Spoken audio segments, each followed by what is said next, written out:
Last year, the Moto G3 had a lot of people talking when it came to value for money. Therefore, Motorola are looking to do the same again with the 4th generation of this handset. And with a launch price of around £160, they may well be onto something. In terms of design, the 5.5-inch 1080 by 1920p full HD display is where you first notice the value for money with this device. The screen is very good quality with great colour reproduction, and you would be happy to have this on most flagship devices. Taking a look at the design of the handset, the Moto doesn't have the premium metals and polish finish you would expect for this sector, but it does have quite a nice finish even with all the plastic. These plastics feel durable and the device feels solid, like it could happily take a few knocks and still be okay. On the side, we just have 2 hardware keys, the volume rocker and the power key, with no slots for the SIM card or SD card. These are located under the removable back cover, which is a bit awkward to remove and doesn't feel of the highest quality, so the first time you remove it, it does feel a little brittle. However, once you've done it once, you do realise that the cover is fairly durable, and it also has a textured coating which gives it a nice feel in the hand. Overall, it's a well-built product. Having a big screen device does leave room for a big battery, and these types of devices generally need it, as high-resolution displays do draw a fair amount of power. So, in the Moto G4 we have a 3000 mAh battery and also support for turbocharging. However, in the UK you won't be getting a fast charger in box. However, if you do decide to purchase a fast charger, or have one already, then you will be able to get 6 hours of battery life in just 15 minutes of charging. The battery life is very good, and I got over a day and a half when testing. I reckon with normal and perhaps some careful use, this phone could get you a full 2 days. In terms of camera capabilities, we have a 13 megapixel main camera and a 5 megapixel front facing camera. The shots I took produced very good results, and the Moto G4 picked out colours nicely and the touch focus worked very well. There is also a great manual or pro mode which allows you to adjust focus, shutter speed, ISO, exposure and the white balance, all with very easy sliders that appear on screen.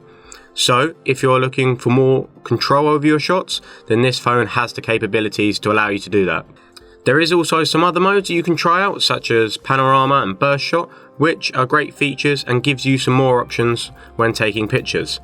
The video camera can record in 1080p at 30 frames per second with both front and rear cameras, and there is also a slow motion mode at 120 frames per second, but you do sacrifice recording quality in this mode, with the video captured only at 540p resolution.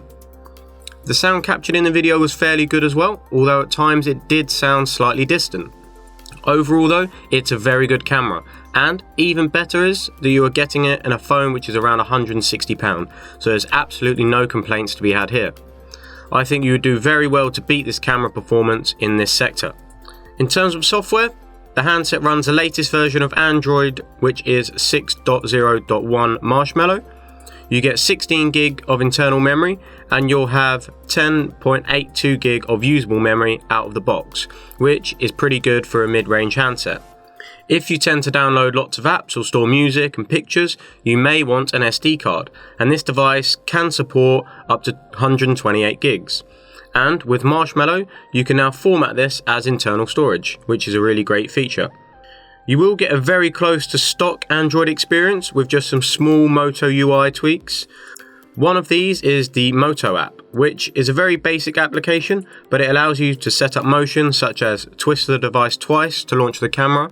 And you can also adjust your display settings to block certain apps so they don't show notification content, which does help keep spam at bay, which is never a bad thing. Under the hood, we have got a 1.5 GHz octa-core processor in the form of the Snapdragon 617 chipset, and they've chucked in 2 gigs of RAM as well. This makes for pretty good reading, and the experience was very fluid and responsive. It's here you start to see the benefits of having little to no bloatware and keeping Android in a pretty raw form with no skins over the top. The Moto G4 is a fast device. Okay, it's not going to be the best for gaming, but this isn't what the phone is built for, and for a mid-tier handset, it delivers exactly what you need. The 2 gigs of RAM is something you definitely notice when multitasking, and I never notice any problems in my testing. However, if put under heavy multitasking or enterprise use, then you may start to notice the device becoming a little sluggish. For users who are wanting this type of performance, you will need a flagship device, which is going to set you back twice or even 3 times as much. Audio capabilities are good, with the Moto having a fairly loud speaker, which for both ringing volume and consuming media is great. The sound was also very crisp and clear, and phone calls on the device also sound very clear, so I had no trouble hearing anyone, and likewise they had no trouble hearing me. There is a 3.5mm headphone jack at the top of the handset to connect your headphones, and this delivered a good level of sound quality. It's worth mentioning here that you won't get a set of headphones in box. Motorola have cut costs by reducing the hard bundle in the box, so all you'll get is a charger and some documentation. So, in conclusion, is this the best budget Android phone you can buy? Well, if it isn't, then it's certainly close. There are of course good and bad parts to phones in this price bracket, and it all depends on what you are after personally. However, if you are looking for a phone running stock Android or very close to stock, then this is a device that has to be strongly considered. If you are wanting to save some money, and a Nexus device is slightly out of your price range, then I would definitely recommend taking a look at the Moto G4.